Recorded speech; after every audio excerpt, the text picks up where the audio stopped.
Welcome to Democracy Now!, democracynow.org, The War and Peace Report. I'm Amy Goodman. President Trump's visiting Israel today as part of his first trip abroad as president.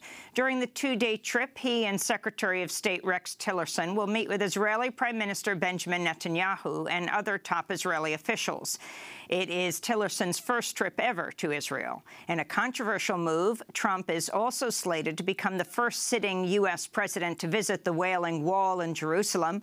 Trump's visit comes after widespread protests broke out Friday across the Israeli-occupied West Bank after a Jewish settler killed a young Palestinian on Thursday. More than 100 protesters were injured as Israeli security forces shot live bullets and tear gas at the thousands of demonstrators. The protests were also in support of the ongoing hunger strikes by Palestinians in Israeli jails. This morning, as Donald Trump arrived in Israel, 200 more prisoners reportedly joined the strike. Over the weekend, Trump visited Saudi Arabia, where he signed a series of arms deals totaling a record $110 billion. The arms deal includes tanks, artillery, ships, helicopters, missile defense systems, and cyber security technology. The deal is expected to total more than $350 billion over the next 10 years. It comes as the Pentagon continues to support a Saudi-led bombing campaign in Yemen, where years of fighting have decimated the country's health, water, sewage, and sanitation systems, contributing to a cholera outbreak that has killed at least 300 people, and that's threatening to spiral out of control. Over 10,000 people have died since the Saudi bombing campaign began in 2015. On Saturday, thousands of Yemenis rallied in Sana'a to protest the U.S. arms deal with Saudi Arabia and Trump's visit there. This is Yemeni journalist Nasser Arabi. We are here today to say no for terrorism, no for American terrorism. And we are here to say to Trump, you kill Yemenis with Saudi hands. You support Qaeda ISIS by supporting Saudi Wahhabi regime. A legal expert says the U.S. arms deal with Saudi Arabia may be illegal under U.S. law because of the Saudi bombing campaign's killing of civilians. As Trump celebrated the $110 billion arms deal, the Saudis pledged a series of investments in U.S. companies, including a $20 billion investment in the private equity firm Blackstone Group and a $100 million donation made along with the United Arab Emirates to a World Bank fund for women that was proposed by President Trump's daughter and White House advisor, Ivanka Trump. We'll have more on Trump's visit to Saudi Arabia after headlines with Code Pink's Medea Benjamin. On Capitol Hill, new details emerged Friday about the ongoing scandal over President Trump's firing of former FBI Director James Comey, including that President Trump called Comey a real nut job during his meeting with Russian Foreign Minister Sergei Lavrov and Russian Ambassador Sergei Kislyak earlier this month. Trump also reportedly told the Russian officials, quote, "I face great pressure because of Russia. That's taken off," unquote, referring to Comey's firing. Comey is slated to testify to the Senate Intelligence Committee after Memorial Day weekend, which coincides with Trump's return from his foreign trip to Saudi Arabia, Israel, and the Vatican. Trump had said he'd name a new FBI director before departing this past Friday, but the appointment's been delayed in part because possible candidates keep withdrawing their names from consideration. Among those who've withdrawn their names are former FBI official Richard McFeely, South Carolina Congressman Trey Gowdy, and former Assistant Attorney General Alice Fisher. Democrats are objecting to the possible appointment of former Democratic Senator Joe Lieberman as FBI director. Lieberman currently works for a law firm that had frequently represented Donald Trump.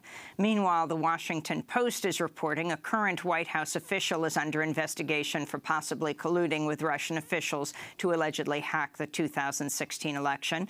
The White House official has not been named. A number of former Trump campaign officials, including former National Security Advisor General Michael Flynn and Trump campaign chair Paul Manafort, are also under investigation. In Indiana, more than 100 students marched out of the Notre Dame graduation ceremony to protest Vice President Mike Pence's commencement speech. Pence was chosen as the commencement speaker after thousands of students and professors signed a letter demanding the university not invite President Trump. After leaving the official graduation ceremony, protesting students held their own alternative graduation in a nearby park where they held hands and sang the Notre Dame hymn.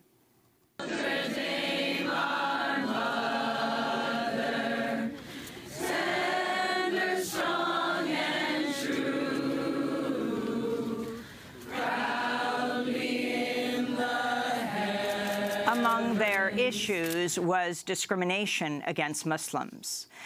Vice President Pence was also the former governor and a congressman from Indiana. In Iraq, more than 50 people were killed in a string of suicide bomb attacks in the capital Baghdad and at checkpoints near the oil fields in the southern province of Basra on Friday. ISIS claimed responsibility for the Baghdad attacks, which killed at least 19 people. The attacks come as thousands of families continue to flee the fighting in Mosul, where the U.S. and U.S.-backed Iraqi militaries are battling to retake the city from ISIS. The United Nations says at least 435,000 people have been displaced from eastern Mosul so far.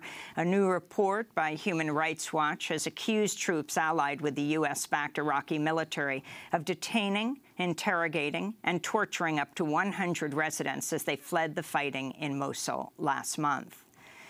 The Syrian government says it's taken full control of Homs after thousands of anti-government rebels and residents were evacuated over the weekend. In 2011, Homs became known as the capital of the revolution when it was one of the first cities to rise up against the Syrian president Bashar al-Assad. In Iran, President Hassan Rouhani has been re-elected in a landslide. Rouhani beat out his challenger, hardline judge Ebrahim Raisi, in Friday's election, which saw huge turnout across Iran. Rouhani is credited with negotiating the 2015 Iran nuclear deal. He's now vowing to work for the removal of non-nuclear sanctions levied against Iran.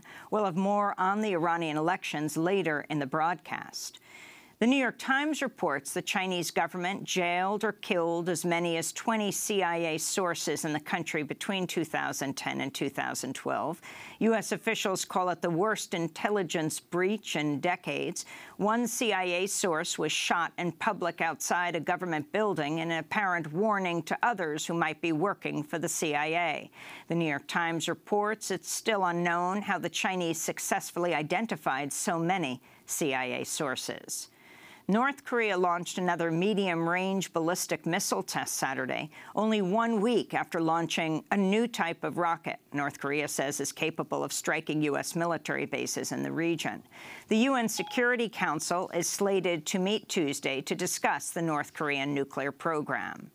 In Brazil, protesters gathered in cities across the country Sunday to demand the resignation of President Michel Temer following explosive testimony released by the Supreme Court Friday that accuses Temer of accepting millions of dollars in bribes since 2010. On Saturday, Temer vowed not to resign, but key political groups, including political parties and the Influential Lawyers Association, have backed the impeachment calls. This is President of Brazil's Working Party, Rui Falco, at the protest on Sunday. All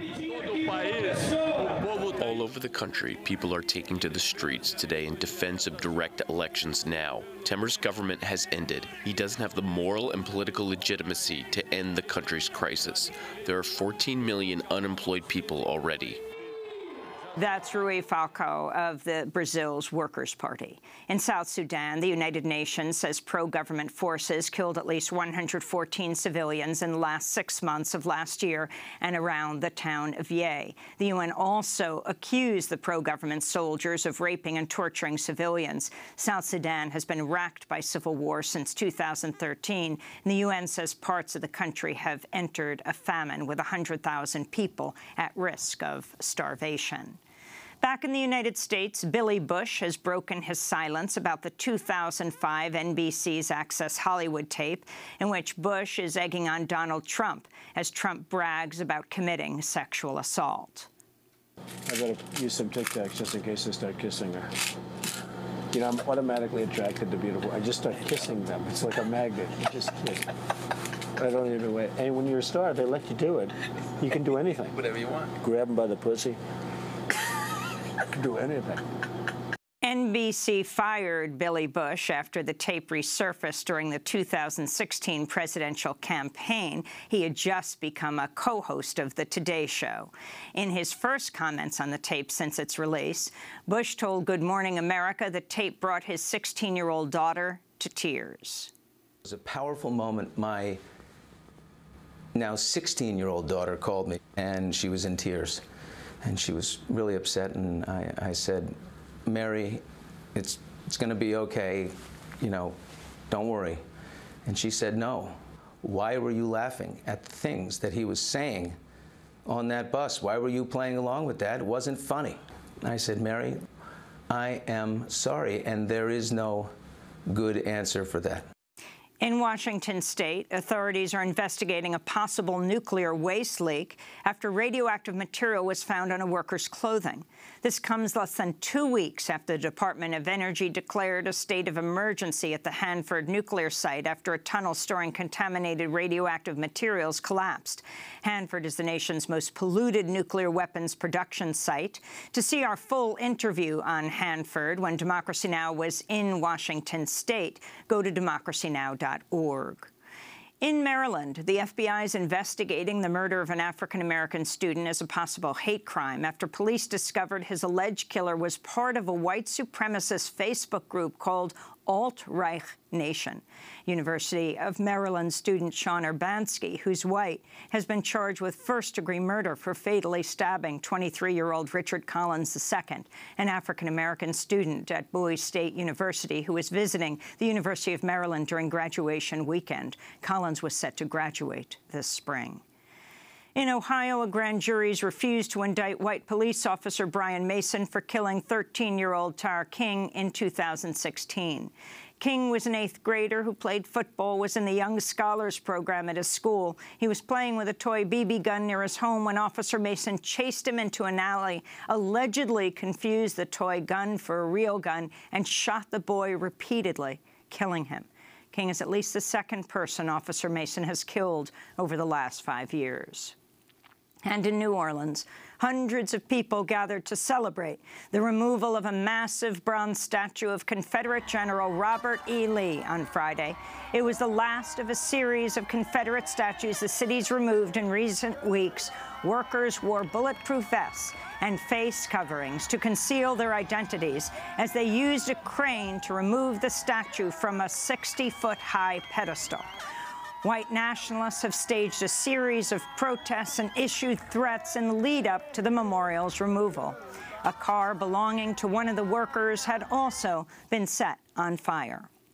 And those are some of the headlines. This is Democracy Now!, democracynow.org, The War and Peace Report. I'm Amy Goodman. We're back in New York City.